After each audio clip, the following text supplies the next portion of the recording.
In Revelation 13 we are shown two beasts. The first beast has various characteristics which show us who it represents. You will notice that in verse 2 it says the dragon gave this beast its power, seat, and great authority. But who is the dragon? If you read Revelation 12 you will see it represents Satan. But the dragon also represents something else. What does a beast represent in Bible prophecy? Daniel 7:23 tells us a beast in prophecy represents a kingdom. So which kingdom could the dragon also represent? Well, in Revelation 12:4 it says that the dragon would try to kill Jesus when he was to be born on earth. And which kingdom did Satan use to try to kill Jesus when he was born? Rome. So the dragon also represents Rome. This means the beast of Revelation 13, the first beast, received its seat from the Roman Empire. Interestingly, this first beast of Revelation 13 matches the little horn of Daniel 7 also. It rises up in a multinational area. It speaks blasphemies against God. It reigns for 1260 prophetic years, and it persecutes and kills God's people during this 1260-year reign.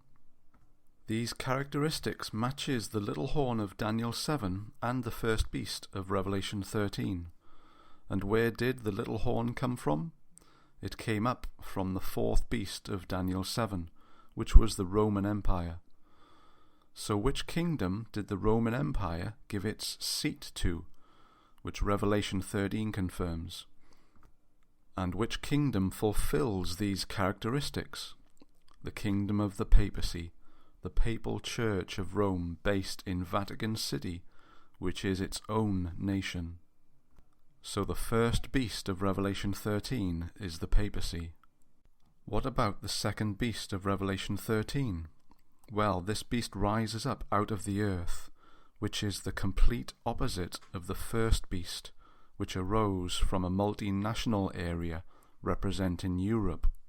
So this earth beast was to rise up from a sparsely populated area, a wilderness, completely separated from Europe.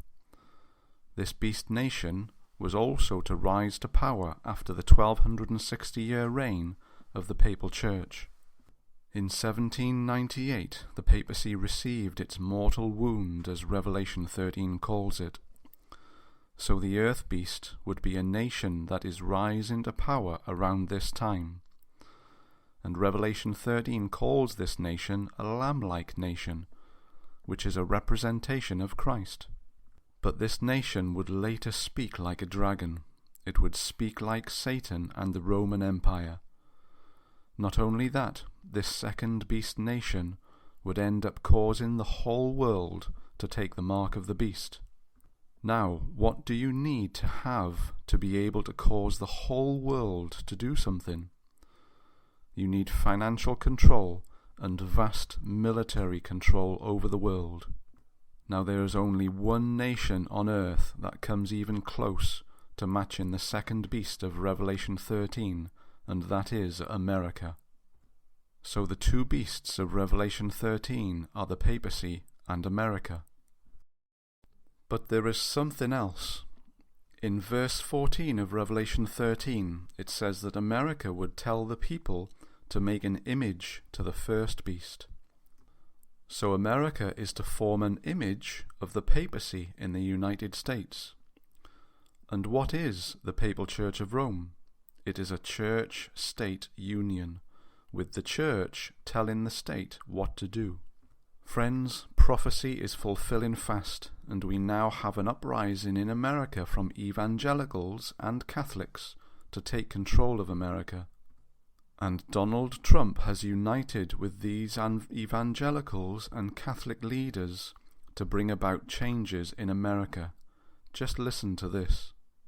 I would like to thank the evangelical and religious community, because I'll tell you what, the support that they've given me, and I'm not sure I totally deserve it.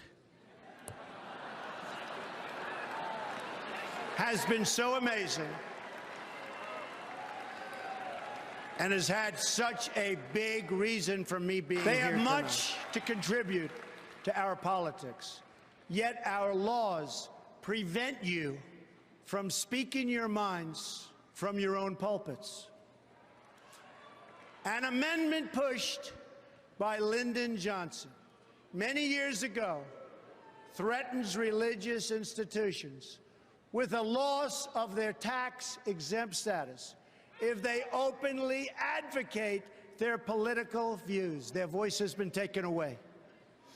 I am going to work very hard to repeal that language and to protect free speech for all Americans.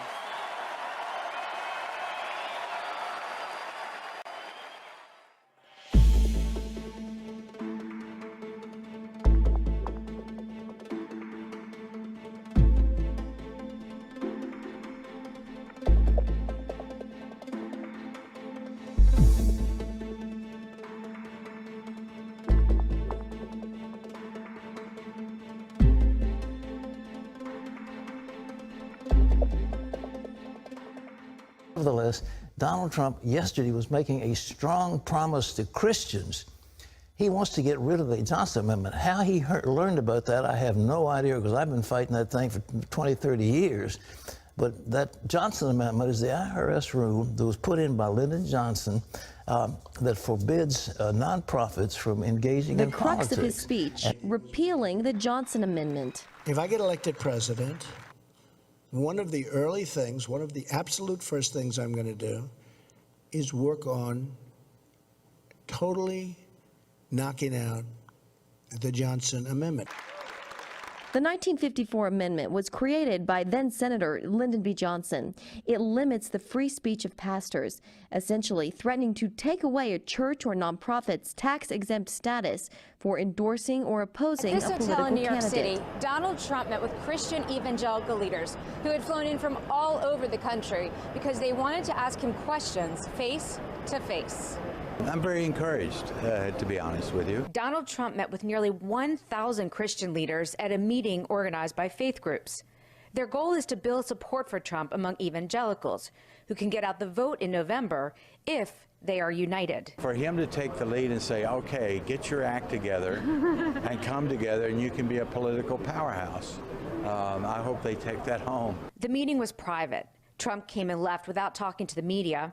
He spent about 2 hours in this ballroom taking questions from the religious base of the Republican Party. I think the meetings were very productive. I believe Mr. Trump showed a side of himself that those in the room had not seen before. They saw how engaging, how hospitable he is. Afterwards, attendees said Trump answered with very specific policy plans on issues that are important to Christians, like religious liberty. Almost everyone in that room has experienced some kind of IRS harassment, and they're tired of it.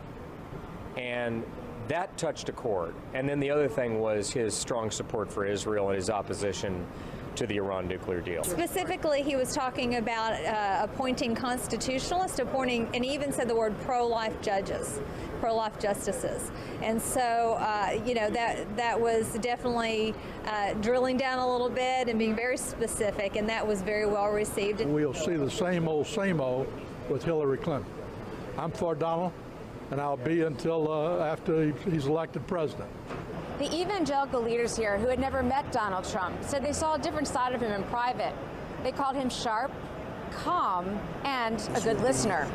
An election that will go down in the history books, and for the evangelicals, for the Christians, for everybody of religion, this will be maybe the most important election that our country's ever had.